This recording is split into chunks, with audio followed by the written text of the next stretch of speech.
Здравейте, здравейте, любители, почитатели на английския футбол, най-доброто първенство в Европа и може би в цял свят. Отново сме тук, обичайните трима заподозрени.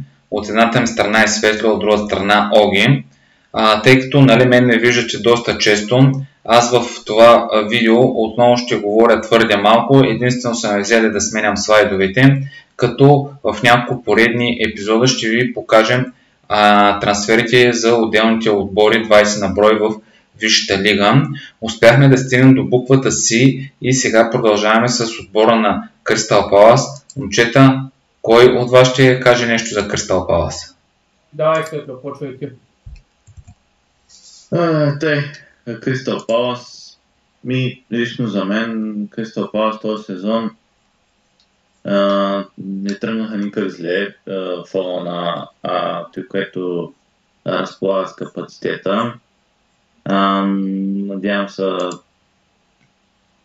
това, което им мина като черна котка първите кръгове, може би заради програмата, да не се повтаря нататък и наистина положенията си ги вкарат.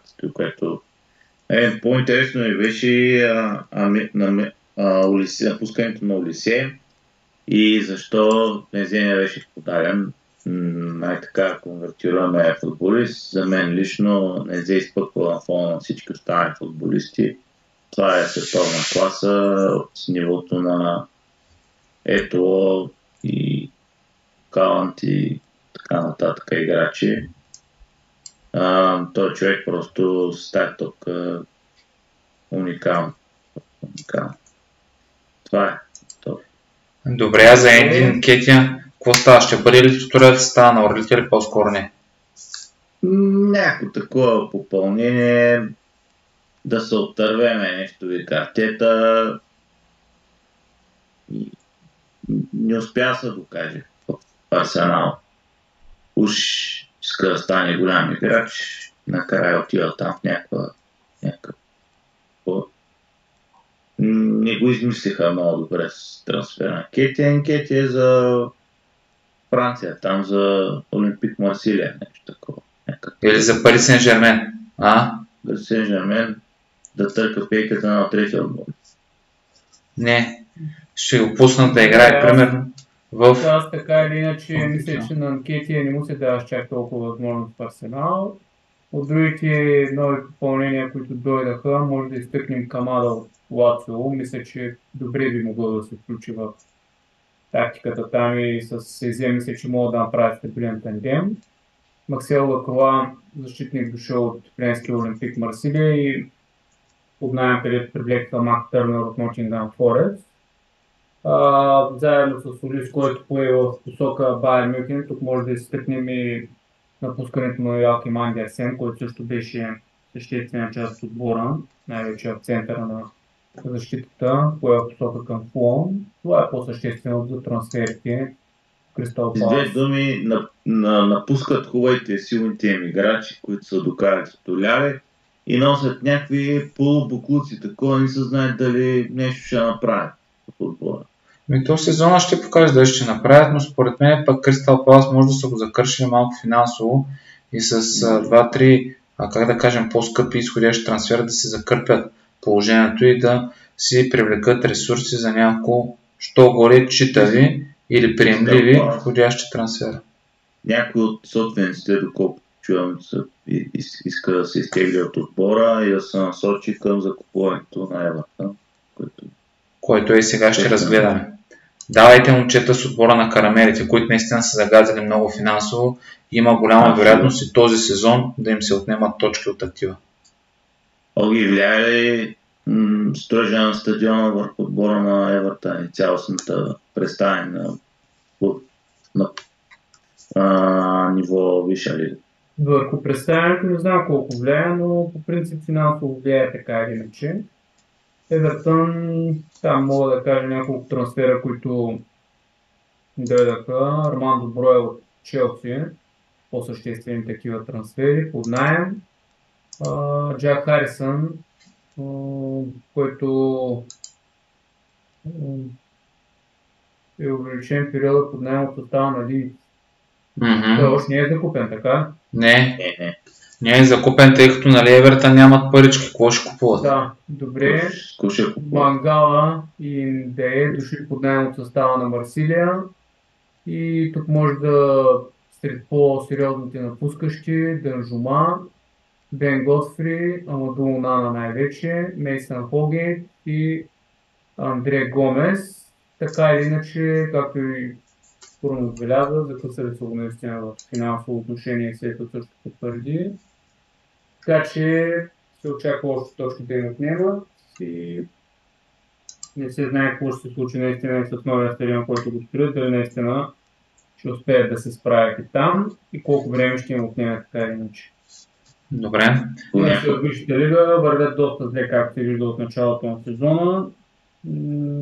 Очаква се там треньора, който ги води, да бъде един от първите, които ще напуснат, може би, този пост. Момчета, Фулъм, какво става с богатащите от Лондон с шейховите арабските, които оперират в този клуб?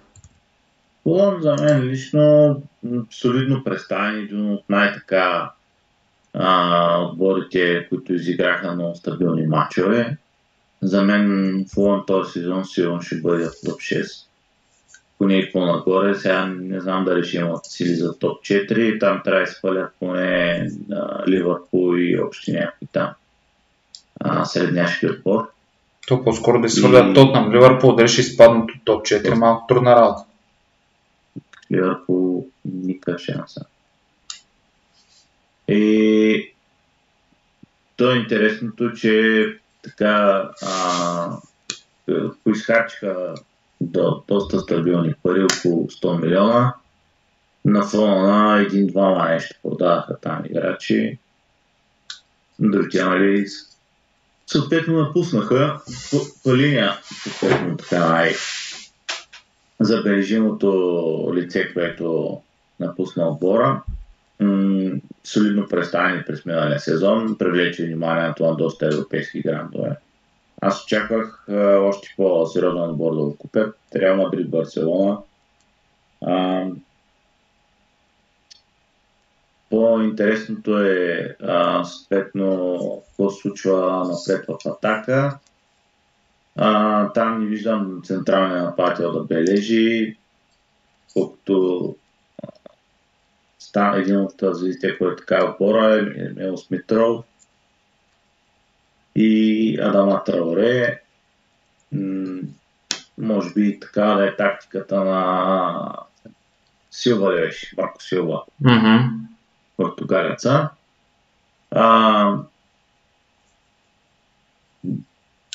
Това е. Сандер Берги е тесен футболист, да много се покаже. Йоаким Андерсен? Йоаким Андерсен, да, това е изграден футболист, който за мен лично слага ред в атакуващ план, изграждане на атаките, един от важните диригенти, който ще бъде в Фулъм. И изключително подреден с визия отбор. Фулъм аз не съм очаквал такъв отбор, не е много популярен в Англия Фулъм. С традиция отбор. Става отбор английски. Това е.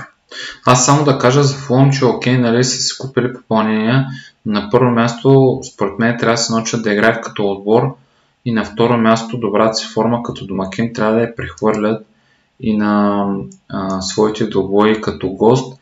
Иначе топ 6 ще има да чакат Фулъм. Ще се останат в топ 10 и това е единствено, евентуално някакво, що годе силно представяне в местните турнири, Купа на лигата или Купа на страната, така наречения FA Cup турнир, най-стария организиран турнир на европейския континент. Следващ отбор... Другите приходящи, може да кажем Райан Сициньо, само така да ги кажем, нали, пристигнал в тима на Тотнъм и Рис Нелсън под наем от Арсенал. Така, давай следващия отбор, да. Ипсуич, там. Давайте момчета. Запазиха се отбора Ипсуич там, поизхваляха някой друг там, като явно не става. понапазариха, така мога да кажем, доста стабилно, като за отбор за Висшата лига, по модела Nottingham Forest лично за мен. Явно им хареса тактиката и това, че останаха като нов филиал свят за отбор Чемпионшип. По-интересното е на Калъм Филипс найема и защо Артета се отказва от него. Не, той е от Манчестър Сити идва след това. Да, последно там беше там. Манчестър Сити, аз бърках, така. Гвардиола. Сити, да, Гвардиола. Защо се отказва лично за мен един от талантливите футболисти, малък перспективен играч, но са добре дошъл за Ипсвич така да оплътни хафовата линия и евентуално да не стане боксова круша, което за сега за мен лично не ми се получава. Според мен е много... гола ли са, колко са? Допуснали са около 10 на гола са допуснали, но според мен мисля, че 7 или 8 гола са допуснали. Според мен е много силен трансфер в момента на Ипсвич е този Санс Можич, който е бил голмайстор на Чемпионшип през миналия сезон. Със сигурност това е играч, който е доста и здрав физически и бърз и в рамките и в резултат на всичко това може да играе по цялата атака на Ипсвич. Той е непознат за отборите от Висшата лига и ако му се намери правилното място в състава на трактористите, според мен Санс Можич може да бъде едно от откритията на този сезон. Независимо, че играе в този такъв отбор, който ще се бори за оцеляване. Добре, аз мисля, че също дялът не е лош от Сити. Той даже има вече отбелязани голове, така че... Той е капитан на младежки национален отбор на Англия. Да, на него ще се разчита явно в нападение. Другите, които може да отбележим, са Бен Джонсън, дошъл от Уест Хем, той така иначе има доста опит. Мурич, който е вратар от Бърли, Дарал Шейх също централен защитник. Това са по-съществени трансфери тук, но да, аз мисля, че отбора на Ипсвич няма да бъде боксова круша така или иначе. Мисля, че даже на няколко видеа вече гледам, че има хора, които казват, че най-вероятно ще се случи така, както в предни години бяха примерно някои от спаващи отбори бяха цитирани, но те също влизат с така серия с по 2-3 силни матча. И ако наистина по някакъв начин успее да се дигне самата мотивация и духа най-вече на отбора, мисля, че могат да се сборят най-вече с отбори като Саутхемптън, защо не и с Лестър даже. Така че мисля, че първа ще има мачове, които могат да ги отделят по някакъв начин от дъното и в края на шампионата може би ще бъдат замесени наистина там в борбата за оцеляване, но все пак мисля, че има голяма вероятност да останат Висшата лига този сезон. Добре, момчета, нещо друго ще кажете ли за Ипсвич или продължаваме нататък? Защото май аз съм наред нещо и аз да поговоря. Елата. Значи следващото, което сме си подготвили, само да отворя и презентацията е за отбора на Ливърпул. Защо ли аз ще говоря за него? Кажи речи, никой не знае. Сега ще разберем. Ливърпул беше единственият отбор дори в Англия, който се задоволи само с един входящ трансфер през този летен трансферен прозорец. Това може би означава, че Арне Слот е доволен от това, което е видял като наследство от Юрген Клоп. Закупи само Киеза, който според мен дори в началото месец август мина. Той тогава го и закупи, но ми се струва, че и в месец септември Киеза почти няма да играе в състава на Ливърпул, с цел той да се нагоди по-добре към това, което се случва при червените от Анфилд и евентуално от началото на октомври месец Киеза може да започне да взима малко по-осезаема роля. Там нещата със сигурност в атаката на Ливърпул са доста добре подредени, доста добре им се получават. Като друг трансфер, който обаче през текущия сезон няма да се види в състава на червените, е грузинския вратар, как се казваше, Мамардашвили. Добре, че съм си го написал, че иначе не мога и да му кажа името. Като тук по отношение на този вратар със сигурност мисля, че на 22-23 години. И неговото оставане да играе за постоянно в състава на Валенсия през този сезон е допълнителен бонус за Ливърпул, които знаят, че ако е здрав, ще вземат един добър, стабилен вратар с достатъчно опит в Испания, на който евентуално ще му трябва малко време, за да се нагоди към английските терени, но това едва през сезон 2025-2026 година. Вие, момчета, имате ли нещо да кажете състава на Ливърпул? Да. По-интересното, което се случи в състава на Ливърпул, е най-вече в посока не толкова играчи, колкото в самата организация в отбора. Първите мачове, които видяхме на Ливърпул, лично за мен доста така изненадаха с промените. Ливърпул, да не кажем на 100%, над 60% не е този Ливърпул, който беше предния сезон. Лично новия менеджер започва да внедрява визията, която иска да вижда в отбора. И тук в посока трансфери се вижда това, което какви играчи за какво му трябват. Къде да искат малко да подсили нещата. Явно не е доволен от вратаря. И там се търсеше доста усилено. Аз лично, колкото разбрах, не е първият избор пристигането на този вратар, който идва от Валенсия. Валенсия. Да, имало и други варианти, които малко не са получили нещата. Ще разберем в посока. Мен по-интересното е какво промени в организацията Арне Слот. За мен лично това, което бившия менеджер на Фейнорд е, че иска да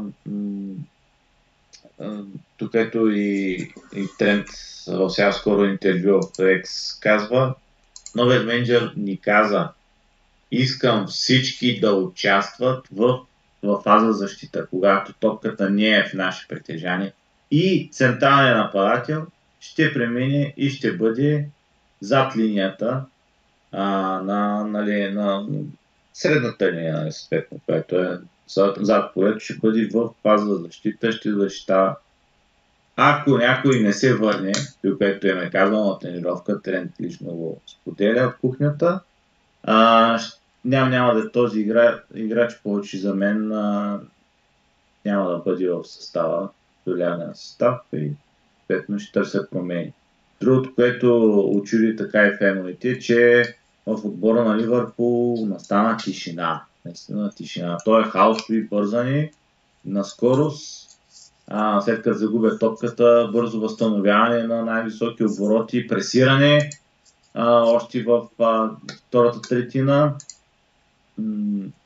на полето, отнемане и съответно развиване на атаки. Тези големи високи диагонални пасове, 30 метра ги няма вече. Това затваряне, което видяхме след втория гол, което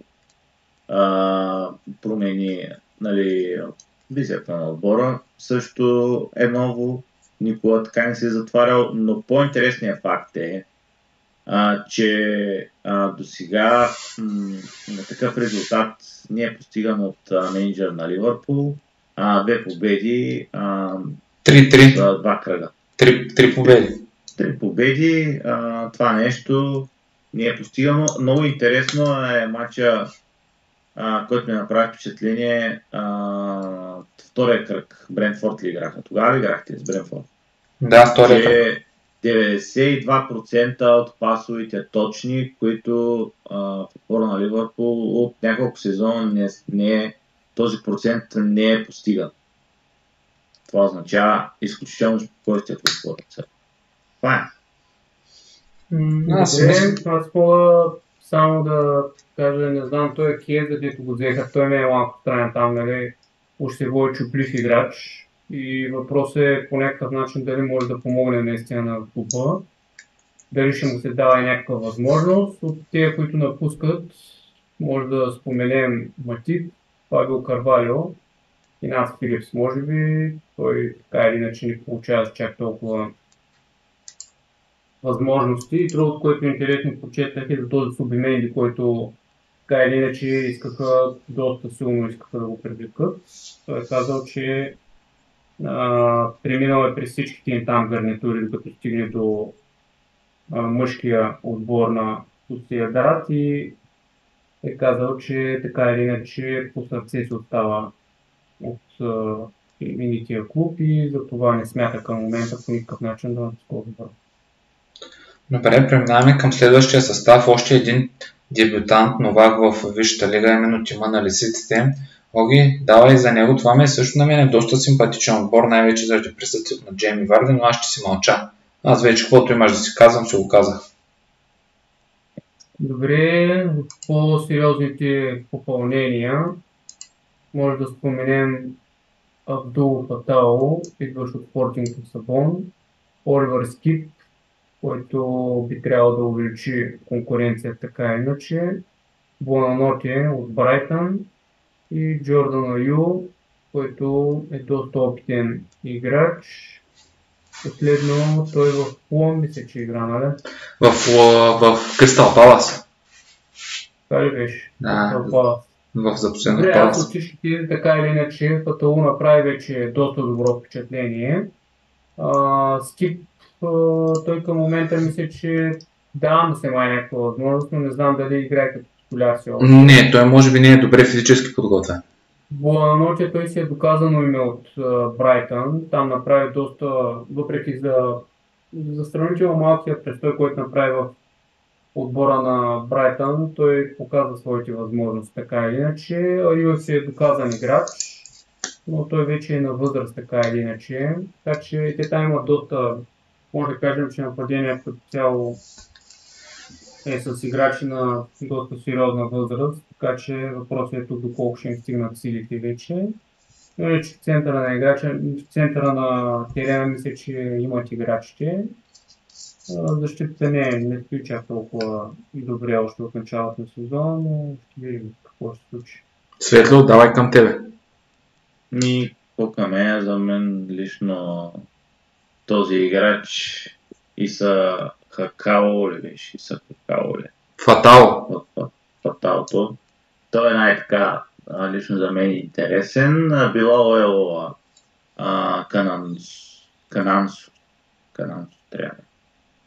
Канансус от отбора на... Сега само да проверя, че нещо не мога да се сетя откъде дойде. Добре, виждам. Да, за мен също един от безспорно интересните играчи. От мароканец, който с бългийски паспорт. На здраве! Става въпрос. Да, Аз много добра от отбора на Генк проверих. Тъй като с доста внушителна сума дойде. Лично за мен това харчене на отбора на лисиците говоря едно, искат да си запазят място в Висшата лига. Един от отборите, който според мен надали ще успее с нападател Джейми Варди, ето не се знае до кога ще му издържат краката през сезона. Аз за мен лично загубата на Дюсбъри Кол ми най-така липсва. Дюсбъри Кол ми беше основният мотор в центъра на терена. Абсолютно, за мен лично лисиците много ще загубят липсата му. Не знам как ще компенсират с тези тук двамата, които взеха в атакуващ план. Факундо като Буананоте. От школата на Брайтън, който за мен лично така мога да го изтъргуват добре, защото той е под наем, той не е трансфер, защото не са заплатили един от плюсовете. Е изпратен в причайките, тъй че в бъдеще мога да се помисли за подайката там, да добри пари. Аз само да кажа тук, че Лестър към текущия момент успяха да се отърват от наказание отнемане на точки, което течеше в текущия момент от края на миналия сезон и към текущия момент, поради факта, че финансовата година в Англия приключва на 30 юни, а вече те по това време са били изпаднали от Висшата лига около месец и половина и в резултат на всичко това за този месец и половина са претърпели загуби, разходи, които съответно не е трябвало да бъдат включени в техния крайен финансов резултат. Това обаче не означава, че Лестър по друго дело, което тепърва ще започва евентуално, не могат да бъдат наказани с отнемане на точки. Продължаваме към двата отбора от Манчестър. На първо място отбора на Манчестър Сити. Оги, какво ще кажеш ти тук? Какво кажем, така или иначе, просто ще тях дела. Те купиха пак, то може да се каже, че един е със свободен трансфер извън, другия е от това Савиньо. Илкай Гюндоган, неговите качества са доказани така или иначе, той може да помогне във всеки един момент на отбора. От тези, които напускат, сред по-именитите имена са Алварес, отишъл в Атлетико Мадрид, Жоао Кансело някъде в Арабите го продаваха последно и Калвин Филипс вече говорихме за него така или иначе. Така че нищо по-сериозно на трансферния пазар от страна на гражданите, но те така или иначе си имат там доста играчи, капацитета си го имат, качеството си го имат, така че много са основен конкурент за титлата памета. Светло? Да, и тук, което виждам, че атаката на Манчестър Сити започва да става още по-зверска. Това е завръщането на разочарования, да кажем, Гюндоган. Колко да е разочарован, според мен той е страна от Барселона поради факта, че Барселона не могат да му плащат високата заплата. Те са хванати в някакви нарушения, трябва да спазват определена финансова дисциплина, искат да си накупят скъпи играчи, а откъде да спестят пари, ако не от заплати на играчи, на текущи играчи. И от един City Group, си кажеш, така групата на отборите, които притежава собственика на Манчестър Сити, Савиньо, един от най-така перспективните. Лично според мен неговият трансфер в Манчестър Сити произлезе от факта, че няма тази подвътливост, която Савиньо притежава, сравнение с Доку. Лично за мен ще стигне място на Джереми Доку. Не знам толкова бързо как успя да разочарова менеджера миналия сезон. Може би иска така да подсили броя на пасовете. Мен по-интересно ще бъде бъдещето на Кевин Де Бройне. Чува са някакви слухове. Дали са вярни, ще разберем в последствие. Другите, които напуснаха, те си напуснаха за заплати, съответно си търсят. На Жоао Кансело, много доколкото виждам, договора не му е увеличен, 2-3 милиона отгоре ще получава. Той, което в момента получава в Манчестър Сити, те са достатъчно високи. Това е отбор, който за мен лично... Аз лично трите отбора, които тази година ще се борят за Висшата лига за титлата, това са Манчестър Сити, Ливърпул и Арсенал. Една идея, Ливърпул на Слот е по-класният отбор от Манчестър Сити, както и да прозвучи. От към играчи, от към това качество, което сега в момента притежават. Нека да го оборят, да го докажат с Манчестър Сити, че те са отбора номер 1 претендент много за Висшата лига, да пореден рекорден сезон печелене на титла. По-ласка водещия ти подмага. Да, значи Светло, добре, тук добре имаме изчетка. Те първа предстоят много хубави моменти за тебе в бъдещите предания на FPL Титаните. Другия отбор от Манчестър, при него беше доста по-интересно, именно Червените дяволи. Давайте, момчета, вие сте. Давай Светло, почни ти. Другия отбор, чай нещо тук не съм. Затворил съм грешното място. Давай тогава, Оги, ти си на ход, докато Светло се подготви. Добре, хората, които дойдаха, по-сериозните им покупки, Зиркзе, на него може би много ще се разчита така или иначе. Там знаем, че в нападение нещата куцат като цяло, даже в момента се вижда това нещо. Матай Делихти Мазруи, купени купон от Байер Мюнхен. Да, на тях също ще се разчита доста, тъй като те идват да запълват дупки в защита най-вече. Там също нещата не стоят много добре. И Угарте, който е в центъра на терена, там най-вече ще бъде заменен най-вероятно Казимиро, който се вижда, че вече с възрастта наистина годинките идват доста и нещата не му се получават. Млад, перспективен уругвайски полузащитник, може да кажем, закупен от ПСЖ. Мисля, че би трябвало да се случат с него нещата в центъра на игрището. Другите така или иначе Делихти и Мазруи са доказали са се вече, докато Зиркзе първо предстои да се докаже, но той направи доста сериозно европейско първенство, така че мисля, че неговите качества са доста високи. Така че за отбор като Юнайтед, мисля, че това са доста качествени попълнения. Така или иначе хора, които могат да помогнат много на отбора. Светло? За мен Манчестър Юнайтед, колкото и да купуват даже и трима Халанда купят, пак ще бъде същия ефект. Докато този холандец не се разкара от отбора и не застане на неговия наследник, който вече лично за мен е 4 от тези, които изброи трансфери, 3 са му от любимците. Говорим за Ван Нистелрой, който в момента дърпа конците в Манчестър Юнайтед. По отношение само на атаката. И съответно е подпомогнат от доста така легенди на клуба. Мястото на Ерик тен Хаг постепенно изтива, тъй че той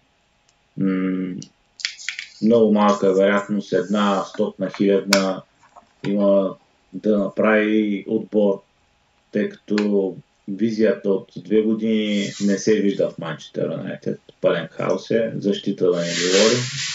Там какво се случва, съответно концентрацията в такова план на реализаторите им куца. С 1 гол е само, колкото видях първия. Там пак някакви разговори, нещо е говорено. Пълнете им главата, той е холандец, им пълни главата нещо, някакви глупости и накрая пак нищо не се получава. И така ще върви. Докато просто това ръководството миналата година си постави такъв търлеж гащите, който феновете ще им го покажат с много голям среден пръст. Така. Тихо, че имаме сигурно и по-малка аудитория, дайте да бъдем малко по-културни. Добре, аз само нещо интересно да завърша тук темата с Юнайтед. Последно Тен Хаг пак се е опитвал да привлича нещо Амрабат, който така иначе беше натирен от отбора. Но ръководството твърдо е отказало, така че през лятото тази класа така или иначе не е успяла да се завърне в отбора на Юнайтед. Добре. Има начин между менеджера и скаутската част, която привлича играчи. Аз само да кажа, че по принцип е започнал някаква промяна в Манчестър Юнайтед, най-вече на ръководно ниво, не на тренерско, на висше ръководно ниво. Дано да продължи в същия дух, защото наистина този велик клуб заслужава да се върне в топ 3 или в топ 4 на Англия, да бъде конкурентно способен, а не примерно с определени игри, да кажем през даден месец, да се опитва да наваксва и да кажем с 10 добри мача да измие неприятното лице и неприятното впечатление, което е оставило за целия текущ сезон. Добре, момчета, тъй като времето пак ни притиска, аз мога да кажа на нашите зрители, че ни остават още 5-6 отбора, които ще разгледаме в нашата последна трета част. От мен е чао, до скоро. Вие, момчета, имате ли какво да допълните? Това е. Няма. Към момента няма, след малко продължаваме. Чао, до после. следващата част.